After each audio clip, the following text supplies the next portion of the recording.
house, but that's not a house, it's a hangar. It's a hangar. That's the house right here. That's the hangar.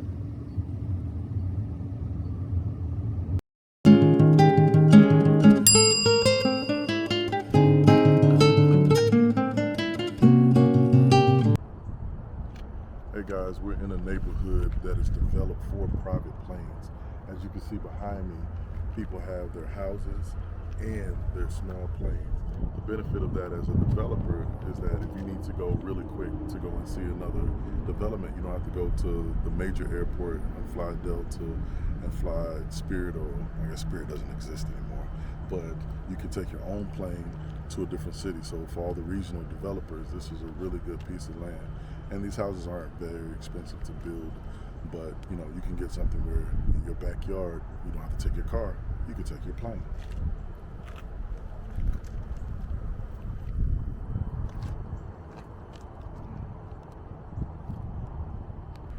Two things that I really enjoy is real estate and flying. And what better way to combine the two things together than having an airport in the back of your house?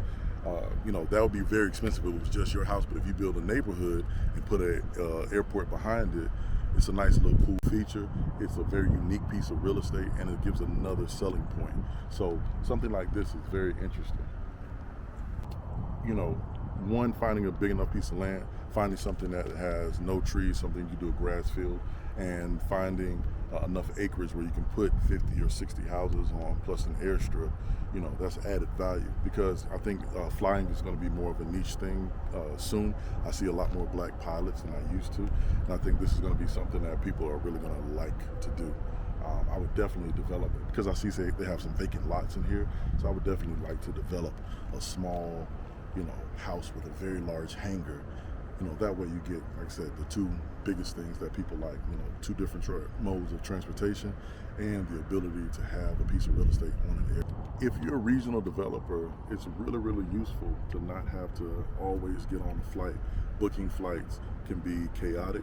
You know, we've all tried to go to the airport and either, you know, the flight is delayed or canceled, or it's just a pain.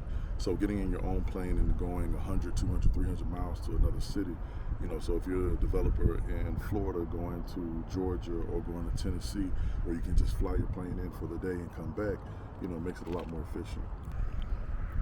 Something I would also consider is if you're looking at land, you know, seeing an aerial view from your plane and seeing what's going up also gives you a different perspective for land acquisition. So this is, you know, a pretty neat way. And with new battery technology, you know, you'll be able to fly these things for a lot cheaper than you used to be able to fly 10, 20 years ago.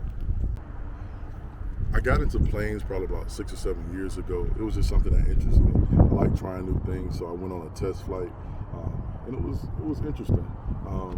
I liked it a lot more than I thought I would like it. I thought it was just going to be, you know, the same as flying a jet, but no, when you're flying a plane, it's way different. Because it's smaller, you can feel the wind, you actually feel like you're flying versus just, you know, a mode of transportation. As you can see, one of the neighbors is doing a flyover, they're about to come down.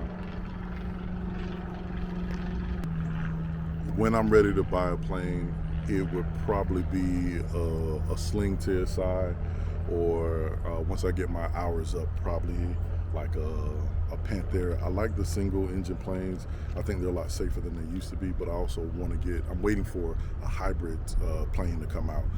I think that's going to be the most efficient for me, just from a mechanical standpoint. And, you know, I drive electric cars, so, you know, I think having that would be a fun transition. And again, you get to fly yourself. What you want is access to the airfield, so you can just pull your plane out. So a lot of the houses are 3 stories, 2 and 3 stories with a larger hangar bay. So if you look at this house in front of us right now, that hangar bay is what allows you to back up straight to the airfield and just pull your plane straight out. As you can see, most of the living space is on the 2nd floor over the hangar. And then they have, you know, tall doors on the front, but everything is upstairs.